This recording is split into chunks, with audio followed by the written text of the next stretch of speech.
What's going on, everybody? Bryan Fonseca here from the Action Network, and today we are going to preview a couple of boxing fights that we have going on later this week on a Thursday, not on a Saturday as typically would be the case, but a couple of big ones nonetheless. First off, we have Shakur Stevenson, who is going to be fighting for the WBC Vacant Lightweight Championship against Edwin De Los Santos, who is a challenger from the Dominican Republic, has a lot of punching power, and is somebody who could be putting Stevenson on upset alert, according to who you're reading and who you're paying attention to. But Shakur Stevenson, one of the best all-around fighters in the game, 20-0 with 10 knockouts, has already been a champion at featherweight and super featherweight, so multiple weight classes there.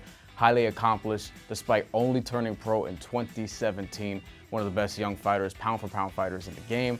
And the bet to look out for him, unfortunately, not a ton of value, but we'll get to better sort of scenarios for this in a second. Shakur Stevenson by decision -240 is the best I could find it for you right now, but it's a bet worth putting in a parlay, a reliable parlay leg. He's somebody who is a counter striker, counter puncher, who tends to decision his opponents, although he did get a knockout earlier this year against Shuichiro Yoshino in the 6th round of his lightweight debut on ESPN.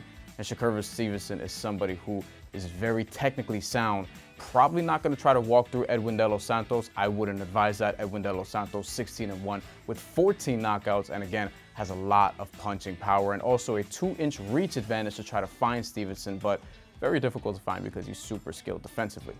Now moving on to the co-feature, we have Emanuel Navarrete, Mexico zone, 38-1, 31 knockouts against Robson Conceicao from Brazil, who is 17-2. And has lost to Shakur Stevenson earlier in his career, his 2 losses on his record, but will be vying for Navarrete's WBO Super Featherweight Championship. Navarrete's 2-0 this year. He beat Liam Wilson by knockout earlier this year, despite tasting the canvas early on in that fight, and also beat Oscar Valdez in a minor upset earlier this summer by decision.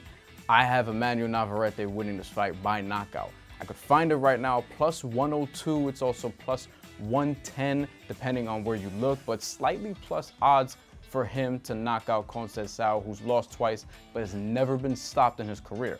Very tough, former Olympic gold medalist, but Navarrete has long arms, 72-inch reach for the super featherweight weight class, despite him being 5'6", and is also somebody who is an insanely good pressure fighter who could put the beats on Conceicao. If you parlay those 2 legs, you have Shakur Stevenson by decision, -240. You have Emanuel Navarrete to win by knockout, plus 102. You can get about plus 169, plus 170, something along those lines if you do a parlay. And I would also advise, for the Shakur Stevenson fight, if you think he can knock out Edwin De Los Santos, which I'm not sure is going to be the case, but I will sprinkle at least plus 1,000 or 1,100 even, depending on where you look, for him to get a late stoppage between rounds 10 through 12.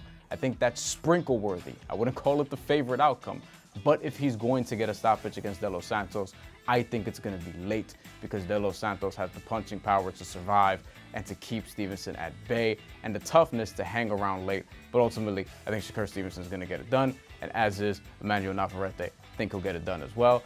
Thank you for watching. Make sure you track your bets on the Action Network app. Have fun, and make sure you enjoy the fights.